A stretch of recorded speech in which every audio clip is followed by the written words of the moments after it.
Question number 9, Julie Ann Genter. Thank you, Mr. Speaker. My question is to the Minister of Transport. What is the cost of deferring the construction of the Auckland City Rail Link from 2015, the preferred start date of Auckland Council, to 2020, the government's proposed start date? Honourable Jerry Brownlee. Mr. Speaker, there was never an agreed start date for the City Rail Link, so there is no deferral. Point of order. Is this a supplementary point of order? Point of order, Mr. Speaker. Point of order. I seek leave to table a report to the Auckland Transport Committee which states that the cost will be $100 million a year, a total cost of $500 million for the delay. And what's the source of that document? It's a report from Auckland Transport to the Auckland Council. Leave is sought to table that particular document. Is there any objection? Appears to be none. It can be tabled. Point of order. The Honourable Jerry Brownlee. Mr. Speaker, I'm deeply concerned if that was the verification for this question being asked.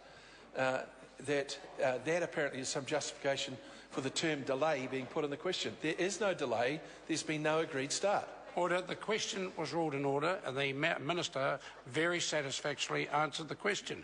Leave was then sought to table a particular document. No objection was raised. It's been tabled.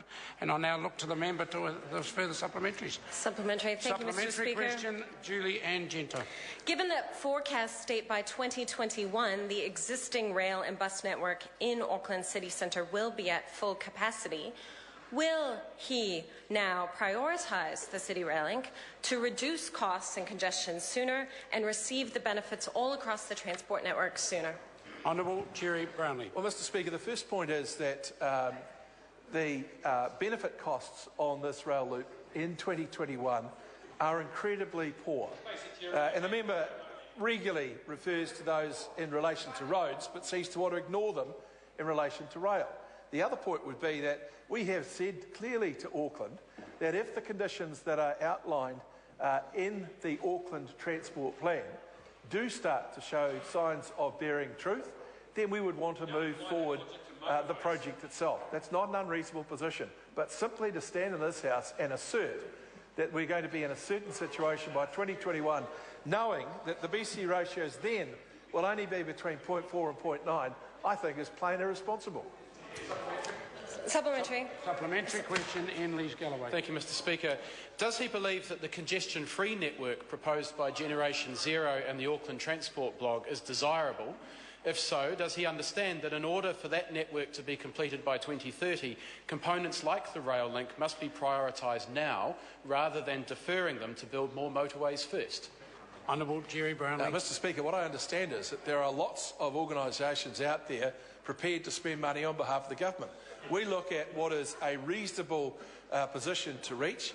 We are in discussions with Auckland Transport.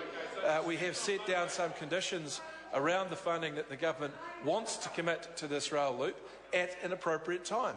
And I think that is where it should lead. I'm not responding to any of these various groups who will come up with any number of fast ideas about how the government should spend its money.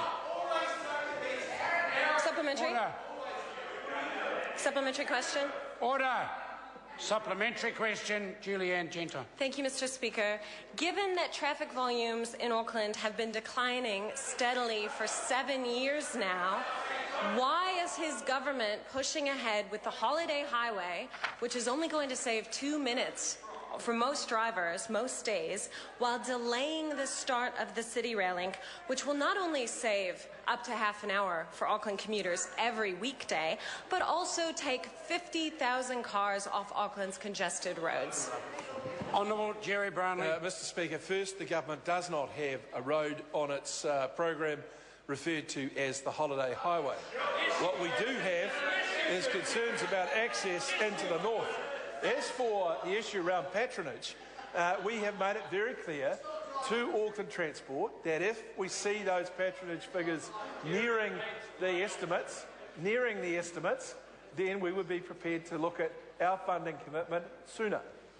Supplementary question. Supplementary question, Julie Ann Genter. So is the government's plan to wait for congestion to reach a critical point in 2021 before acting, rather than getting the right infrastructure built in advance that is not only going to benefit rail users, but is going to provide certainty for business and benefit motorists most of all?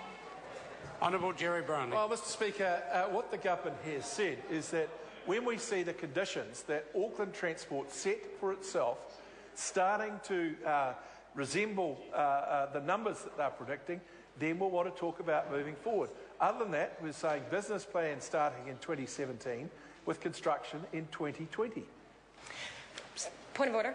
Point of order, Julianne Genter. I seek leave to table this graph showing the Minister that traffic volumes are declining. What's the source of the graph? The New Zealand Transport Agency, but we've turned it into a graph to be more helpful to the Minister. Order. If it's information available from NZTA, members can get it.